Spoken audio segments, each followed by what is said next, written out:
ముందుగా ఇలాగ 4 ఘాట్లు పెట్టుకోవాలి వంకాయకి. ఒకటి,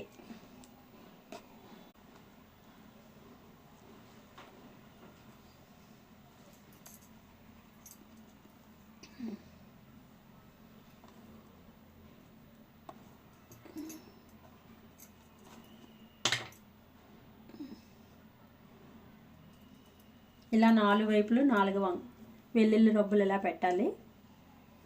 పెట్టి స్టవ్ ఆన్. ఇలా వంకాయ చుట్టూ కొద్దిగా ఆయిల్ అప్లై చేయాలి. చేస్తే అది వెంటనే చక్కగా లోపల నుండి కాలుతుంది బాగానన్నా.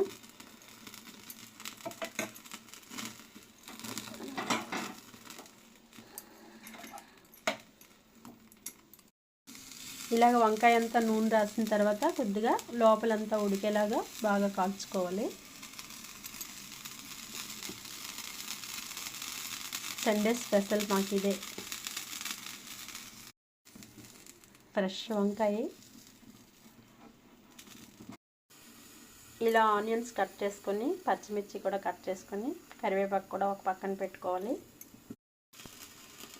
ఇలా ఉల్లిపాయలు, పచ్చిమిరపకాయలు కట్ చేసుకొని, కరివేపాకు కూడా కొద్దిగా పక్కన పెట్టుకోవాలి. ఇలా వంకాయ లోపలంతా చక్కగా ఉడికేలా కాల్చుకోవాలి.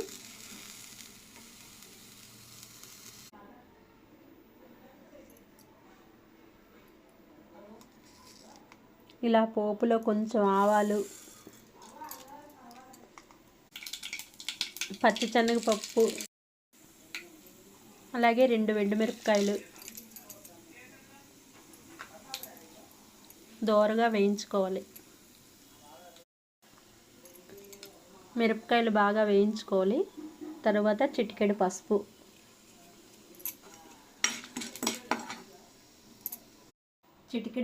కారం, తర్వాత మనకి తగినంత ఉప్పు కూడా వేసుకోవాలి. ఈ పోపు అల్లం ముక్క కూడా వేసుకొని ఇందులోని మొత్తం ఇలా కలిపేసుకోవాలి. ఇలాగ ఇంత ముక్క ఈ పులుపులోని వేసుకొని మొత్తం కూడా ఇలాగా కలిపేసుకోవాలి. ఈ పులుపుని దీన్నే వంకాయ పచ్చి. ఈ వంకాయ అంతా కూడా ఈ పులుసులో ఇలా వేసుకోవాలండి.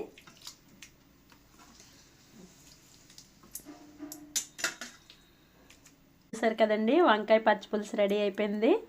ఇలా చూస్తుంటే పొల్ల పొల్లగా నోరు అందరికీ ఊరుతుంది కదండి. చాలా చూసారు కదా, వంకాయ పచ్చి పులుసు రెడీ అయిపోయింది. కొంచెం టేస్ట్ చూసి ఎలా ఉందో చెప్తాను మీకు. కొంచెం టేస్ట్ చేద్దామండి. అలా సూపర్గా వచ్చిందండి.